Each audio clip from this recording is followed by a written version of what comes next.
গাজায় যুদ্ধবিরতির প্রথম ধাপ বাস্তবায়নে সই হওয়া চুক্তি অনুমোদন করেছে ইসরায়েলের মন্ত্রিসভা। এতে দুপক্ষের জিম্মি ও বন্দীদের মুক্তি এবং গাজা থেকে ইসরায়েলি সেনা আংশিক প্রত্যাহারের পথ খুলে গেল। হামাস বলছে যুক্তরাষ্ট্র তাদের নিশ্চয়তা দিয়েছে যে গাজায় স্থায়ীভাবে যুদ্ধের অবসান ঘটছে। যুদ্ধবিরতি চুক্তি সইয়ের আনুষ্ঠানিকতায় যোগ দিতে রোববার মিশর যাচ্ছেন মার্কিন প্রেসিডেন্ট ডোনাল্ড ট্রাম্প। তবে যুদ্ধবিরতি নিয়ে এত আলোচনার মাঝেও গাজায় ইসরায়েলি হামলায় আরও কমপক্ষে ২৯ জন নিহত হয়েছে। নাফিস ইফতেখারের রিপোর্ট। ৬৮,০০০-এর বেশি মৃত্যু, ১,৭০,০০০-এর বেশি আহত, আর ধ্বংসস্তূপের নিচে হাজারো মানুষ। এমন মর্মান্তিক পরিসংখ্যানকে সঙ্গী করে যুদ্ধবিরতিতে যাচ্ছে ইসরায়েল ও হামাস। বৃহস্পতিবার যুদ্ধবিরতির প্রথম ধাপ বাস্তবায়নে সম্মত হয় ইসরায়েল ও হামাস।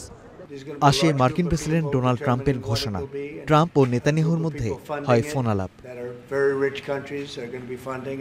ইসরায়েলি মন্ত্রিসভার অনুমোদনের ২৪ ঘণ্টার মধ্যে যুদ্ধবিরতি পুরোপুরি কার্যকরের কথা রয়েছে। যুদ্ধবিরতির প্রথম ধাপে ইসরায়েলি সেনারা পিছু হটে এমন একটি অবস্থানে আসবে যেখানে তারা গাজার ৫৩% অঞ্চল নিয়ন্ত্রণ করবে। এরপর হামাস ২০ জন জিম্মি এবং জিম্মি অবস্থায় মৃত্যু হওয়া ২৮ জনের মরদেহ হস্তান্তর করবে। তারপর ইসরায়েল যাবজ্জীবন সাজাপ্রাপ্ত প্রায় ২৫০ ফিলিস্তিনি বন্দী এবং আটক আরও প্রায় ১৭০০ ফিলিস্তিনিকে মুক্তি দেবে। গাজায় প্রবেশ করবে ত্রাণ সহায়তা বহনকারী ট্রাক। মার্কিন প্রেসিডেন্ট ডোনাল্ড ট্রাম্প জানান, সোম বা মঙ্গলবার গাজায় জিম্মি থাকা ইসরায়েলিরা মুক্তি পেতে পারেন।